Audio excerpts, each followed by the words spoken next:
संजय केजरीवाल बहुत साफ दिल से बात करता है। विजेंद्र चौधरी के धमकी का असर, डर का असर मुझ पे नहीं होने वाला है।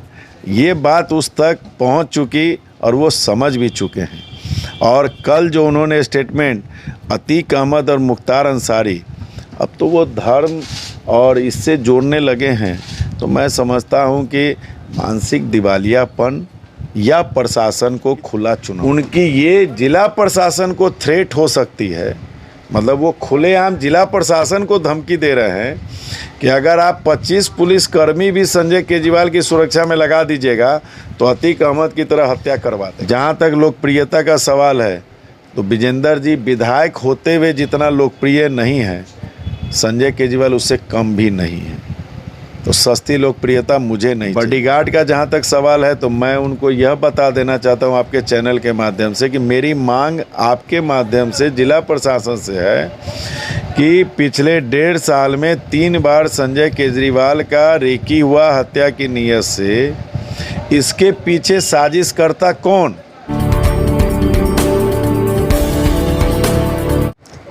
नमस्कार, उपस्थित है हम वार्ड 20 के वर्तमान पार्षद संजय केजरीवाल, जिन्होंने कई तरह के आरोप वर्तमान विधायक, कांग्रेस के वर्तमान विधायक पर आरोप लगाए हैं कि इन पर जान का खतरा है।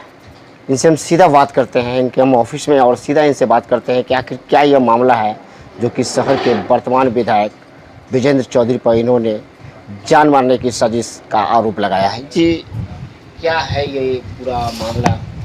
थोड़ा सा इसमें कहानी में पूर्व पे जाना होगा। सबसे पहली बात तो आपके चैनल को बहुत बहुत धन्यवाद। नगर विधायक या किसी भी क्षेत्र के विधायक जो चुने जाते हैं, वो अपने विधानसभा क्षेत्र के प्रति उनकी जवाबदेही होती है कि वो अपनी जनता की सेवा करें। लोकतंत्र के राज्य के सबसे बड़े मंदिर विधानसभा में अपने क्षेत्र की समस्या को उठाएं। लेकिन दुर्भाग्य है हम लोगों का कि पिछले 5 टर्म से जो व्यक्ति विधायक हो, उस सदन में 5 बार भी मुजफ्फरपुर की किसी समस्या की ओर कभी सदन में आवाज़ उठाया हो। तो उस सारा कोटा कहाँ पूरा करते हैं? तो मुजफ्फरपुर नगर निगम, जहाँ के वो एक विधायक होने के नाते पदेन सदस्य हैं। उनकी सारी बोलने की शैली की जो ताकत है, वो निगम बोर्ड में वो इंटरफेरेंस करते हैं। अरे आप एक विधायक हो, बड़े सदन के नेता हो, वहाँ पे राजनीतिक करो। ये हम लोगों का छोटा सदन है, हम लोग वार्ड काउंसलर लोग अपनी समस्या उठाते हैं, लेकिन बिना निगम की हवा के, पानी के, भोजन के उनका जीवन नहीं चल सकता है। उनकी एक एक सांस में निगम की खुशबू है। पिछले साल आपको याद होगा, स्वर्गवासी नंदू बाबू महापौर पद के लिए चुनाव लड़ रहे थे और उस समय पार्षदों के द्वारा महापौर का चयन होना था। आदरणीय विजेंद्र चौधरी जी के गुट से उन्होंने अपना कैंडिडेट खड़ा कर रखा था, राकेश कुमार पिंटू जी को। और मैं स्वर्गवासी नंदू बाबू के लिए पार्षदों को एकजुट करने में, उनको कन्विंस करने में, मनाने में सारथी के रूप में लगा हुआ था। उस दरमियान मेरे घर की रेकी हुई। मैंने थाने पे सूचना दी। मैंने, आप लोगों ने भी मुझसे पूछा था उस समय कि आपको किसी पे शक है क्या? मैं निश्चल स्वभाव का व्यक्ति हूँ।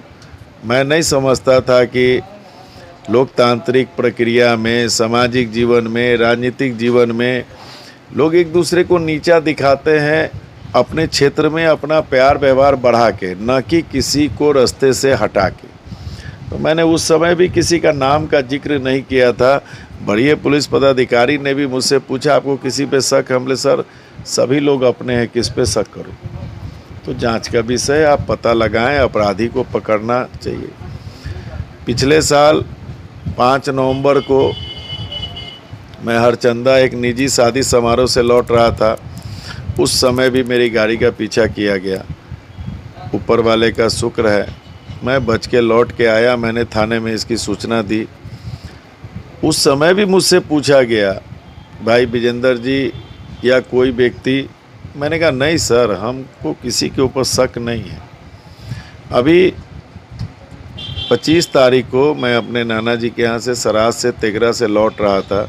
वहाँ विजेंद्र चौधरी जी भी गए थे, और जैसे ही हमारी गाड़ी NH पे बढ़ी, वैसे ही एक मोटरसाइकिल पर सवार 3 व्यक्ति 10 किलोमीटर तक हम लोग का पीछा किया।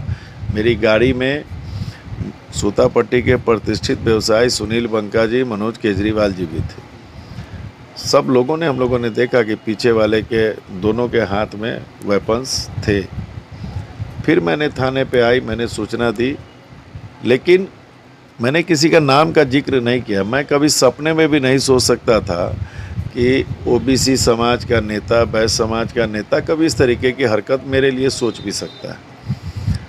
इन दिनों आपको मालूम है कि हाई कोर्ट में एक केस चल रहा है, सुनील कुमार जी ने कर रखा है निगम की राजनीति के ऊपर। विजेंद्र चौधरी जी, मैं आपके चैनल के माध्यम से ये भी कहूँगा कि वरीय पुलिस पदाधिकारी दिसंबर महीना से लेके और अप्रैल महीने का कॉल डिटेल निकलवा ले, मेरा और विजेंद्र चौधरी का। चूँकि विजेंद्र चौधरी जी कई चैनल वाले को बोले हम तो उससे बात भी नहीं करते हैं, तो मैं आपके चैनल के माध्यम से यह कहता हूँ कि SP साहब विजेंद्र चौधरी जी के दोनों नंबर का और मेरे दोनों नंबर का कॉल डिटेल निकलवा लें। 20 बार कॉल उन्होंने किया होगा। जब हम कॉल नहीं उठा पाए होंगे, मिस कॉल हुआ होगा, तो हमने 1 या 2 बार उनको कॉल किया। जब आप समझ लीजिए बात को। वो कहते हैं कि हमारी कोई बातचीत नहीं होती है, कॉल वो करते थे। वो कहते थे सुनील जी से हम आपका परिचय करा देते हैं। सुनील कुमार जी से उन्होंने मेरा परिचय कराया। सुनील कुमार जी को कहा कि कुछ आप आर्थिक हिस्सेदारी भी लीजिए, चूँकि बड़े वकील का फीस। मैंने कहा कि नहीं, मेरे पार्टी का गाइडलाइन है, हमको सरकार के खिलाफ नहीं जाना है। अरे नहीं समझते हैं, मेयर BJP की आ गई है, ये हटेगी तो हम लोग फिर नया मेयर बनावेंगे। मुझको भी लालच दिया। मैंने कहा कि नहीं, फिर भी एक आदरणीय मानते हुए उनके कहने से मैंने कुछ मदद भी किया। उसके बाद ये पार्षदों के बीच घूम के ये कहना शुरू किए कि संजय केजरीवाल केस किए हुए है, ठीक है, और संजय केजरीवाल आपको पूर्व करने में लगा हुआ है। तो भाई 3 तारीख का जो पिटीशन दायर है, अगर संजय केजरीवाल पिटिशनर है तो मैं इस्तीफ़ा दे दूंगा, और नहीं तो वो इस्तीफ़ा दे दे विधायकी से। मैं स्टेप बाय स्टेप आपके हर प्रश्न जो होने वाले होंगे उनका जवाब मैं एक साथ दे देता हूँ। उसके बाद महापौर महोदया के द्वारा कई वार्डों में जो सेकंड रनर रहे और महापौर महोदया के साथ उनकी ट्विनिंग नहीं है, जो वर्तमान में पार्षद हैं, उस वार्ड में महापौर महोदया के लोगों के द्वारा कहा गया सरकारी विभाग के कर्मचारी को कि आप जो सेकंड रनर है उसके देखरेख में काम कीजिए। तो पार्षदों के बीच एक रोष उभरने लगा। फिर 25 तारीख के दिन एक कार्यशाला हुई अधिकार और कर्तव्य की पार्षदों की। तो उस कार्यशाला में जिस वकील को महापौर महोदया लाई या नगरायुक्त महोदय लाए, मुझे नहीं मालूम, मैं तो गया भी नहीं था। मुझे पता चला कि कहा गया कि आप पार्षदों का कोई अधिकार ही नहीं। भाई किसका अधिकार है? तो सिर्फ और सिर्फ स्टैंडिंग का अधिकार है। ऐसा कहीं होता है क्या? अगर सिर्फ मंत्रिमंडल का अधिकार होता तो लोकसभा को बंद कर दीजिए। नीतीश बाबू के सिर्फ कैबिनेट मंत्रिमंडल का अधिकार है तो बिहार विधानसभा को बंद कर दीजिए। क्यों करोड़ों रुपया खर्चा लगता है 1-1 घंटा के लोकसभा के परिचालन पर, राज्यसभा के परिचालन पर? तो संविधान का मजाक उड़ाने की बात है। और मैं आपके चैनल के माध्यम से कहना चाहता हूं कि उस वकील साहब की फीस अगर 2500 से 3500 करनी होगी तो वही बोर्ड करेगा, 4900 पार्षद करेंगे। बेहतरीन ढंग से तो आपने आवाज़ उठाई भी थी। हाँ, तो ये सारी बातें विजेंद्र जी को नागवार गुजरती गई कि संजय केजरीवाल का कद बढ़ रहा। इसी ये सत्य भी है कि नगर निगम के आप मुखर चेहरा हैं। ये मुजफ्फरपुर की सम्मानित जनता का, मेरे वार्ड 20 की सम्मानित जनता का आशीर्वाद प्यार है कि, और मैं सच्चाई के साथ सेवा भाव से सेवा करता हूँ। मैं वार्ड पार्षद बना हूँ सेवा भाव के लिए। मैंने पूरे 5 साल का 1 रुपया भी मानदेय अपने शरीर पे नहीं खर्च किया। 85,000 रुपया पीएम केयर्स फंड में कोरोना के टाइम में दे दिया। बचे हुए 65,000 रुपये अभी सीएम रिलीफ फंड में दे दिया मैंने। तो मुझे कोई लालच नहीं है और मैं जनता को अपना मालिक समझता हूँ, लेकिन विजेंद्र चौधरी जी को बिना लालच के और पार्षदों से गुलामी कराने से उनको मज़ा मिलता है। तो खैर, इस बीच में आदरणीय हमारे बड़े भाई टुल्लू जी, पूर्व महापौर आदरणीय बरसा सिंह जी, सोनू जी, जीवेश जी, सनत जी, अजय ओझा जी, नूरैन बाबू, इकबाल हुसैन जी, कई लोग, विजय झा जी हैं, सब लोगों ने मिल के एक पार्षदों का टीम बनाया। मुझे भी फिर उसमें आमंत्रित किया कि आप भी शामिल होइए। तो मैंने कहा भाई टीम का मकसद क्या होगा? तो भाई एक मकसद तय करना होगा। हम लोगों ने कहा कि देखिए, हमारी ये जो पार्षदों की टीम बनी है, हम लोग 24 पार्षद पे चले गए। उसका मकसद एक होना चाहिए कि सिर्फ वार्ड का विकास, शहर का विकास। हम लोग बड़े नेताओं के राजनीति के पचड़े में नहीं पड़ेंगे, न हम लोग सांसद, न विधायक, न मेयर, न डिप्टी मेयर।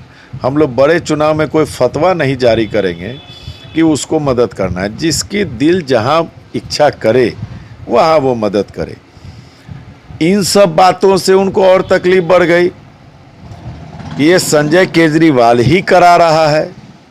वो लोगों को समझाने लगे, आप नहीं जानते हैं, वो नेतागिरी कर रहा है। फिर उसके बाद एक दिन हम लोग के टीम के अंदर बैठ के एक बातें हुई।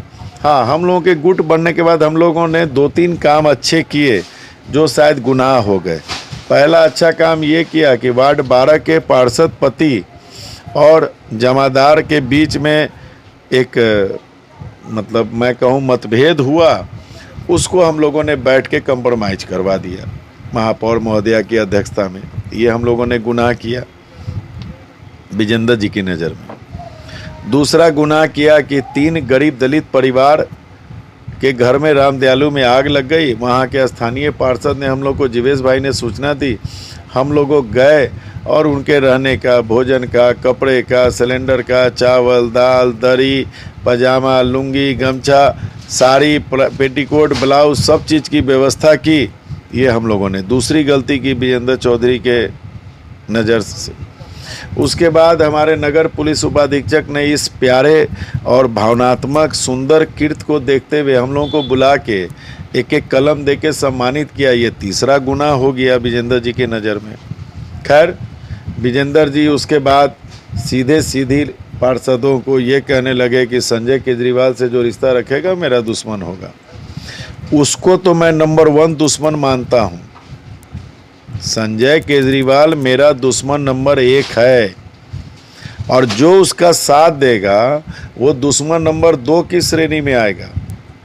और वो 2025 की तैयारी कर रहा है। आज से 2 दशक पहले एक नेता जो अभी स्वर्गवासी है बेचारे, परमेश्वर यादव जी, उसने भी चुनाव की तैयारी की थी। उसको भी मैंने दुश्मन नंबर 1 माना था। तो तुम लोग समझ लो। तो हकीकत में परमेश्वर यादव जी के साथ क्या हुआ था, ये दीपक जी आपको बताने की ज़रूरत नहीं है। उनकी हत्या हुई थी। तो सीधी संजय केजरीवाल, क्या तो तुम विजेंद्र चौधरी के गुलाम बन जाओ और नहीं तो तुम्हारी हत्या होगी। तो मेरे पास क्या बचता था बिना प्रशासन के पास गए हुए? मैं चूँकि गांधीवादी, लोकतांत्रिक और भारतीय संविधान में विश्वास रखने वाला व्यक्ति हूँ, तो मैं मुख्यमंत्री सहित, उप मुख्यमंत्री सहित, डीजीपी सर सहित, अपर पुलिस महानिदेशक सहित, आईजी सहित, एसएसपी सहित, डीएम सहित, एसडीओ पूर्वी सहित, सीटीएसपी सहित, डीएसपी टाउन सहित थाने को मैंने सभी को इसकी सूचना दी। जब इस सूचना को आप मीडिया बंधुओं के द्वारा जब प्रचारित किया गया तो उन्होंने 2 चीज़ कहा कि सस्ती लोकप्रियता और बॉडीगार्ड के लिए। तो मैं उनको बता देना चाहता हूं कि जिस व्यक्ति का 3 बार रेकी हुआ, 2 जनवरी को बॉडीगार्ड हट गया था। मैं 2 जनवरी के बाद और ये 10 मई तक मैंने तो नहीं कहा कि वीरेंद्र चौधरी मेरी हत्या करवाने वाला है। मैंने तो 25 अप्रैल को भी सना दर्ज कराया है, जो मेरा तेगरा से आते समय रेकी हुआ। मैंने तो नहीं कहा कि मुझे बॉडीगार्ड दीजिए। मेरे सना में देख लीजिए कि अगर मैंने बॉडीगार्ड मांगा हो तो बता दीजिए। अरे जीवन और मौत तो उस मालिक के हाथ में। और हिंदुस्तान की तो कई कहानियां हैं कि कोई बॉडीगार्ड ज़िंदगी नहीं बचाते। मौत होनी होगी तो हो के रहेगी। जहाँ तक लोकप्रियता का सवाल है तो विजेंद्र जी विधायक होते हुए जितना लोकप्रिय नहीं है, संजय केजरीवाल उससे कम भी नहीं है। तो सस्ती लोकप्रियता मुझे नहीं चाहिए। बॉडीगार्ड का जहाँ तक सवाल है तो मैं उनको यह बता देना चाहता हूँ आपके चैनल के माध्यम से कि मेरी मांग आपके माध्यम से जिला प्रशासन से है कि पिछले 1.5 साल में 3 बार संजय केजरीवाल का रेकी हुआ हत्या की नीयत से इसके पीछे साजिश करता कौन, जबकि वो खुलेआम कहते हैं बंद कमरे में धमकाने के हिसाब से कि दुश्मन नंबर 1। अब मेरा एक दुश्मन नंबर 1 2 दशक पहले था, उसकी हत्या हुई थी। तो जांच का विषय है। मैं आपके चैनल के माध्यम से प्रशासन से ये भी कहूँगा कि पिछले 35 साल का वीरेंद्र चौधरी जी का और उनके शागिर्द सो कॉल्ड उनका चाणक्य देवेंद्र चाचान और डम्पू चाचान, 35 साल का इन दोनों का मोबाइल का रिकॉर्ड और उनके ट्रैक रिकॉर्ड को कितने केसों में, हत्या में, अपहरण में उन लोगों का नाम आया है, उस सब का एक रिकॉर्ड निकाल ले।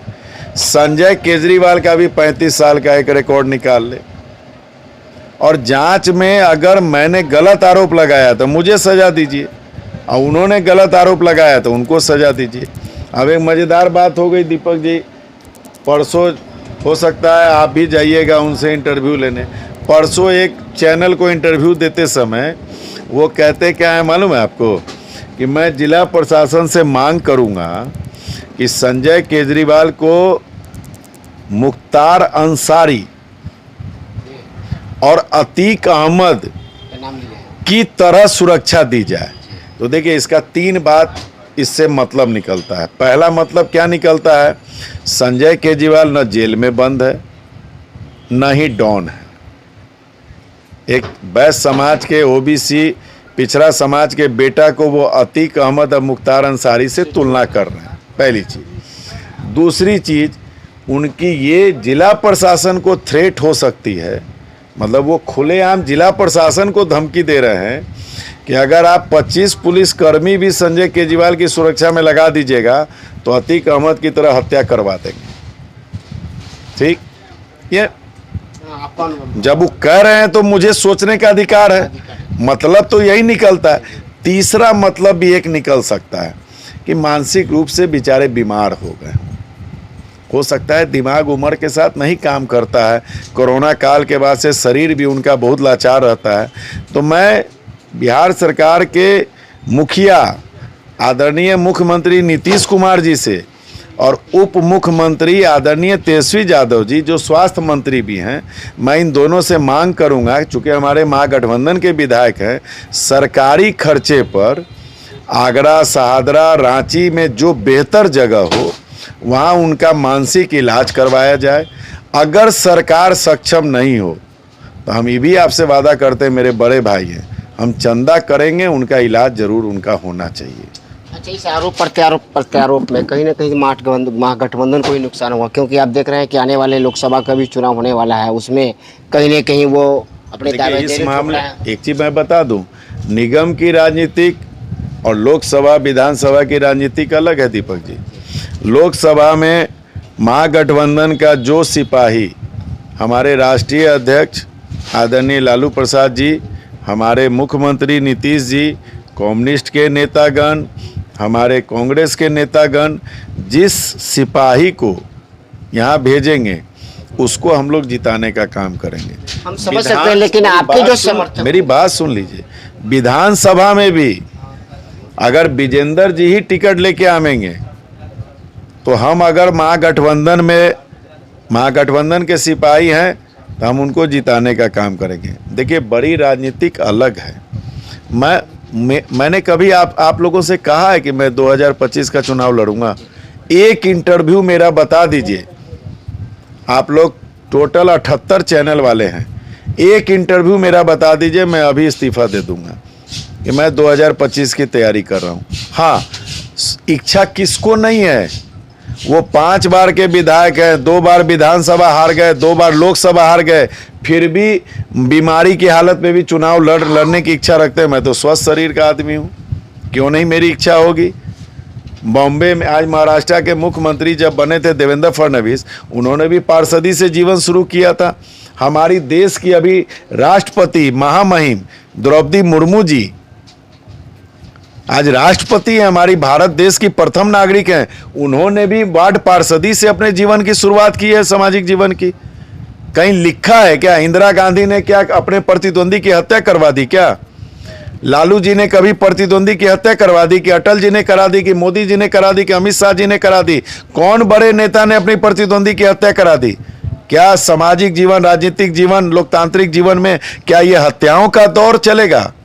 धमकी देने का दौर चलेगा? उनको समझा देना चाहते हैं। संजय केजरीवाल नाम है। जिस दिन मेरे पिताजी ने मेरा नाम संजय केजरीवाल रखा था, उसी दिन कफन बांध लिए थे। और हमारे गुरु महाराज कहते हैं कि मौत सबसे सच्चा मित्र है। जिस दिन, जिस जगह, जिस स्थान, जिस विधि, वो तय है। गोली से मरना होगा तो कोई रोक लेगा क्या हमको? कोई नहीं रोक सकता है दीपक जी। उनसे डरने वाले हम नहीं हैं। जहां तक सवाल है हमारे महागठबंधन के शीर्ष नेताओं का जो निर्णय होगा उसका अक्षरशः पालन करूंगा, लेकिन चुनाव तक, फिर चुनाव के बाद उनका विरोध जारी रहेगा। कहीं तो सर नुकसान होगा, क्योंकि आप राजद के बड़े नेता हैं। कहीं ना कहीं आपके समर्थक, ठीक है आप उनके सिपाही हैं तो आप उनको सपोर्ट करेंगे, लेकिन आपके जो समर्थक हैं, आपके जो चाहने वाले हैं, वो कहीं ना कहीं तो देखिए, राजद का मैं एक छोटा सा सिपाही हूँ। हमारे सबसे बड़े नेता आदरणीय अभिभावक पिता तुल्य आदरणीय लालू प्रसाद यादव जी हैं, और हमारे युवा तुर्क, युवा दिलों की धड़कन आदरणीय तेजस्वी यादव जी हैं, माता स्वरूप राबड़ी जी हैं, पिता तुल्य जगदा बाबू हैं, जिला के महासचिव हैं। मतलब देखिए, सब कुछ अपनी जगह है। सब आपका लोकप्रियता दिन प्रतिदिन बढ़ता ही जा रहा है। मैं आपको दीपक जी एक बात बता देता हूँ। मेरे पिताजी राजद के झंडे में अपना अंतिम यात्रा तय किए, कभी टिकट नहीं मिला था। मैं वचनबद्ध हूँ कि मैं राजनीति करूँगा तो राजद की करूँगा मुझे, लेकिन गठबंधन धर्म निभाने के लिए हो सकता है कांग्रेस को, हो सकता है जदयू को। हमारा मकसद है आदरणीय लालू प्रसाद यादव जी, आदरणीय नीतीश जी, आदरणीय तेजस्वी जी को मजबूत करना। उसमें ये लोकल पचरा बीच में नहीं आएगा। संजय केजरीवाल बहुत साफ दिल से बात करता है। विजेंद्र चौधरी के धमकी का असर, डर का असर मुझ पे नहीं होने वाला है। ये बात उस तक पहुंच चुकी और वो समझ भी चुके हैं। और कल जो उन्होंने स्टेटमेंट, अतीक अहमद और मुख्तार अंसारी, अब तो वो धर्म और इससे जोड़ने लगे हैं। तो मैं समझता हूं कि मानसिक दिवालियापन या प्रशासन को खुला चुनौती, तो ये प्रशासन को समझना है अगर खुली चुनौती है, या डॉक्टर के द्वारा इलाज में पता चले कि कुछ यहाँ का कल पुर्जा ढीला हो गया तो उसका इलाज की ज़रूरत है। मेरे बड़े भाई हैं, अभी उनका टेन्योर बाकी है करीब 2 साल का, तो मैं चाहूँगा कि इलाज हो के स्वस्थ हो जाए तब ना मुजफ्फरपुर जनता की सेवा करेंगे। 2024 में लोकसभा चुनाव अगर जीत जाते हैं चौधरी जी, 2025 का सीट ये खाली हो जाएगा। वैसे में अगर मेरे क्योंकि फिर तो यहाँ पे केवल आपके अलावा तो कोई दिख नहीं रहा है नेता के मामले में। महागठबंधन के सुप्रीमो मुझे जिस जगह पे जो ड्यूटी देंगे मैं उस ड्यूटी को ईमानदारी पूर्वक करूंगा। मेरी जगह कोई अच्छा कार्यकर्ता, बढ़िया कार्यकर्ता अगर 2025 का चुनाव का टिकट लेके आता है, मैं उसका साथ दूंगा। मुझे बागी बनना पसंद नहीं है। ये मैंने अपने स्वर्गवासी पिताजी स्वर्गीय परमेश्वर केजरीवाल जी से सीखा है। बागियों की स्थान कहीं नहीं होती है। जब तक पार्टी में रहूंगा, पार्टी के नेतृत्व के आदेश का अक्षरशः पालन करूंगा। आप देख रहे थे और सुन रहे थे वार्ड 20 के संजय केजरीवाल, जो कि राजद के जिला महासचिव भी हैं। उन्होंने विस्तार पूर्वक बताया गया किस तरह से इनके साथ किस तरह की समस्या है और किस तरह से कई महीनों से प्रदेश के महासचिव, प्रदेश के महासचिव है, राजद के प्रदेश युवा महासचिव है, और किस तरह से इन्होंने बताया कि पिछले कई महीनों से इनके साथ जो होता रहा है उन्होंने प्रत्यक्ष रूप से आप सभी को बताया। आप देख रहे थे तिरहुत बिहार, दीपक कुमार पटेल के साथ। अपने सपनों की आशिया को दे एक नई पहचान मां भवानी डेकोर प्राइवेट लिमिटेड के साथ, जो है ऑथराइज्ड डिस्ट्रीब्यूटर ऑफ कजारिया। देश की मिट्टी से बनी टाइल से देश को बनाते हैं। और जहां मिलती है सभी प्रकार के Indian and imported granite, marble, sanitary एवं कोटा स्टोन का अनोखा एवं आकर्षक संग्रह। मां भवानी डेकोर प्राइवेट लिमिटेड मतलब a complete floor solutions. New 0 mile Dadar road, Muzaffarpur. Call 9934753111।